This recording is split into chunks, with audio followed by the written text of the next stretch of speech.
कथेच्या माध्यमातून आपला नाम जप घ्यायचा आणि भगवंताच्या चरणी विलीन व्हायचा नाही का? एकदा जोरदार श्री ज्ञानदेव श्री तुकाराम श्री ज्ञानदेव श्री तुकाराम श्री ज्ञानदेव श्री तुकाराम श्री ज्ञानदेव श्री तुकाराम श्री ज्ञानदेव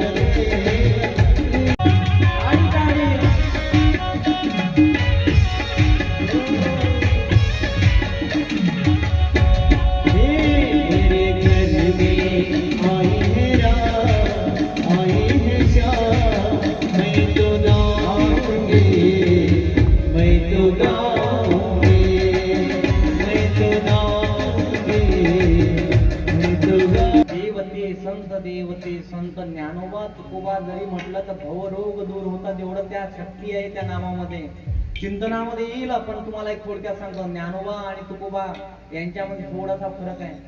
ज्ञानोबा हे प्रेमानं आपल्याला सांगतात कानाजवळ, बाळा असं करू नको बरं, चुकीनं वागून राहिला संसारामध्ये त्रास होईल, भवरोगामध्ये दुसऱ्यांचं कल्याण होईल असं म्हणून जग. पण इथेच तुकोबाराया कान ओढून सांगता तुला वाचं वागावं लागेल, जर तू वागला नाही तर तुझं संसारामध्ये वाटोळं झाल्याशिवाय राहणार नाही. बघा, जर तुम्हाला असं म्हणायचं असेल की ज्ञानोबांचं प्रेम आणि कठोरता माझ्या तुकोबाची तुम्हाला जर कळायची असेल तर जप करा, अन्यथा करू नका. अंतकरणापासून एकदा जोरदार टाळी वाजवत श्री ज्ञानदेव श्री तुकाराम श्री ज्ञानदेव श्री तुकाराम श्री ज्ञानदेव ज्यांना असं वाटत असेल माई बाप माझ्यावरचे कष्ट दरिद्रता जावी या संतांच्या आशीर्वादाने, ज्यांना असं वाटत असेल माझ्या मरण्याचे भवरोग आहे, छेडछूड आहे, विकार जावे असं ज्यांना वाटत असेल त्यांनी काय करायला पाहिजे? भगवंताचं नाम कीर्तन करायला पाहिजे. एकच नाव या 7 दिवसामध्ये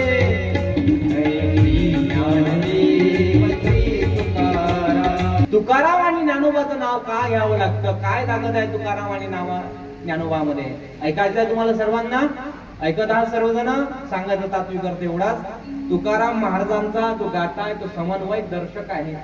आणि ज्ञानोबा यांची जी चिंतामणी आहे, जिला ज्ञानेश्वरी असं म्हणतो, ती कृपा करणारी आहे. याचं अवमोदन करत असताना तुकोबारा यांच्या जीवनातला एकमेव प्रसंग तुमच्या लक्षात येईल माय बाप.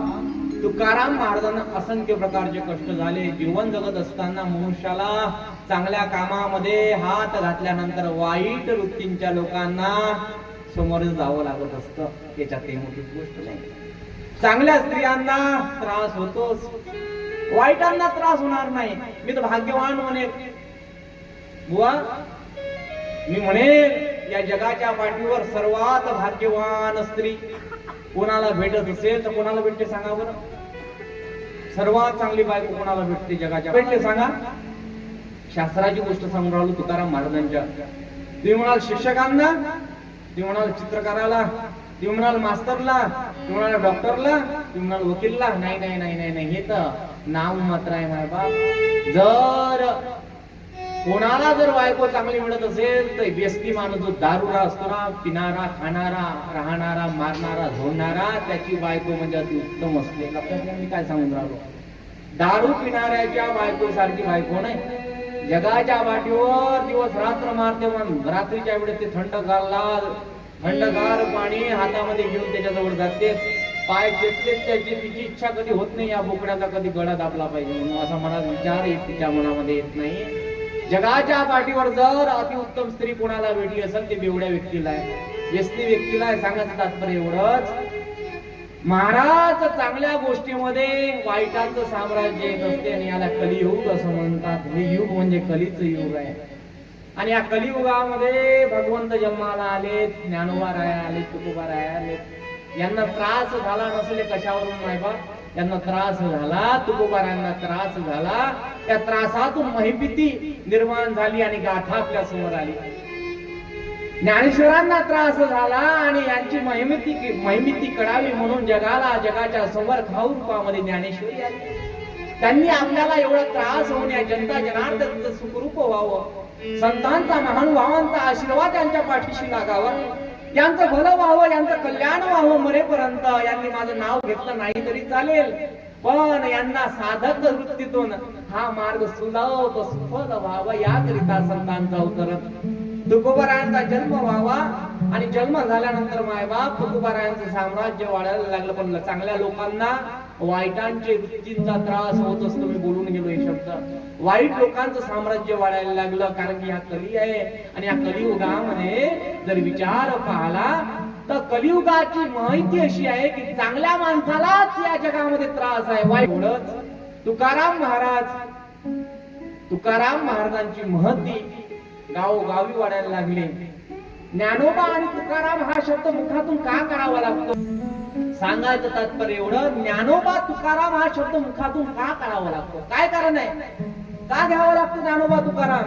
काय असं नावामध्ये ताकद आहे? हो, तुकाराम महाराजांची महती वाढायला लागली आणि या महतीचं स्वरूप असं झालं की लोकांना तुकोबाराया सहनासे झाले. ते नको नकोसे वाटायला लागले. तुकाराम महाराजांचा गाथा पुढे येत होता मोठ्या अभिमानानं आणि जगाचा स्वार्थ घेऊन तुकोबाराया लोकांना सांगत होते, वेदाचा तो अर्थ आम्हा शिकावा. ऐरांती वावा भार माती वर्ण व्यवस्थेवर त्या कालखंडामध्ये ब्राह्मण क्षत्रिय वैश्य आणि शूद्र या चारही जातीच्या पलीकडे जाऊन उपदेश जगाला जनमान्य देव संत जनमान्य संत मनुष्यमान्य संत संसार मान्य संसार लोकांना हा उपदेश तुकोबारायांनी द्यावा अशी महती तुकोबारायांची.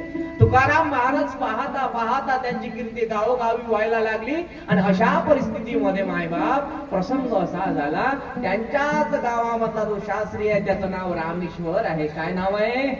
रामेश्वर शास्त्री, ज्याला भट असं म्हणतात. शास्त्री पदवी आहे. आणि अशा परिस्थितीमध्ये रामेश्वर शास्त्रीनं तुकोबारायांना दर दिशा मारावं. कशाने? तुकाराम महाराजांना मारलं. तुकाराम महाराजांना मारलं का? की तुझ्या जवळचं गुह्य सांगतोय लोकांना.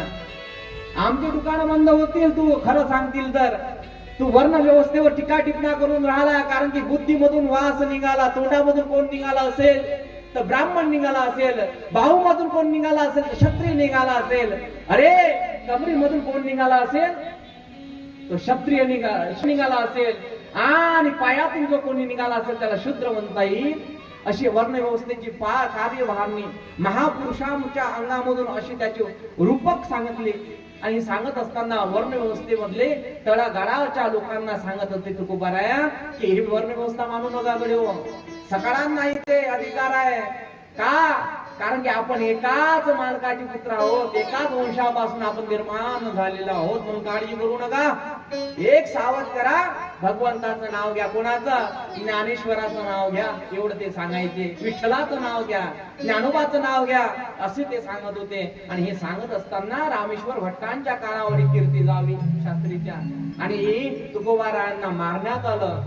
मारण्यात असं आलं की खूप त्रास झाला. आणि त्रास झाल्यानंतर तुकोबारायांनी अपशब्दही मुखातून काढू नये, कारण की संत आहे.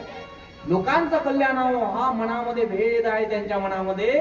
म्हणून तुकोबाराया घरी गेलेत आणि स्वतः जिजाबाईला म्हणतात की माझ्या अंगाला काय कर, हळद लावून दिली पण दोष केला नाही. इकडे रामेश्वर शास्त्रीची परिस्थिती अशी झाली की त्याच्या अंगामध्ये दहा निर्माण झाला. दहा समजते ना? दहा समजते ना तुम्हाला? संसारातला दहा दिसत नसतो आणि संसारामधला दहा दिसत नसतो, पण त्रास दिल्याशिवाय तो दहा राहत नसतो. तसाच दहा त्याच्या मनामध्ये झाला. अंगामध्ये शिरकऱ्या व्हायला लागल्या, त्रासानं अंग थरथरायला लागलं आणि त्याची जीवाची लाही लाही व्हायला लागली. महिपती महाराज सांगतात त्याची तुझ लाही घडतील निंदा. कोणाची निंदा केली होती त्याने? साक्षात तुकोबारायांची निंदा केली होती. आणि त्यामुळे त्याची लाही लाही झाली. 6 शास्त्र वाचले, 18 पुराण वाचले. अहो एवढंच काय, असंख्य प्रकारचे उपनिषद वाचले तरी तो दहा अंगातला कमी झाला नाही. पारायण केले मोठी मोठी पण दहा निर्माण झाला नाही. रात्रीच्या वेळेस देऊला कीर्तन माझ्या तुकोबारायांचं होतं. रामेश्वर भट्ट आले नाहीत, शास्त्री आले नाही, म्हणून स्वतः भेटीला जातात. आणि त्यांना घरी गेल्यानंतर म्हणतात साक्षात तुकोबाराया पाहाला, पण मनातून भाव निर्माण नाही, नम्रतेची अवस्था नाही, काही नाही. अहंकार अंगामध्ये आहे. अशा परिस्थितीमध्ये तुकोबाराया गेले आणि म्हणायला लागले, हो रामेश्वर भट्ट चला ना कीर्तनाला, तुमचे हात दुखत असतील तुम्ही दाबून देतो, ते म्हणजे संत आहे. मग काय केलं? रामेश्वर भट्टांनी ते पाहिलं, अंतकरण भरून आलं आणि एक मोठा गजर केला. तो गजर म्हणजे कोणता होता? एक श्री ज्ञानदेव श्री तुकाराम, श्री ज्ञानदेव श्री तुकाराम. एवढी ताकद या नामस्मरणामध्ये. जोरदार गाडी वाजवून एकदा आनंदामध्ये. हा नाम श्री ज्ञानदेव श्री तुकाराम, श्री ज्ञानदेव श्री कुंडली कवरदा हरी विठ्ठल. श्री ज्ञानदेव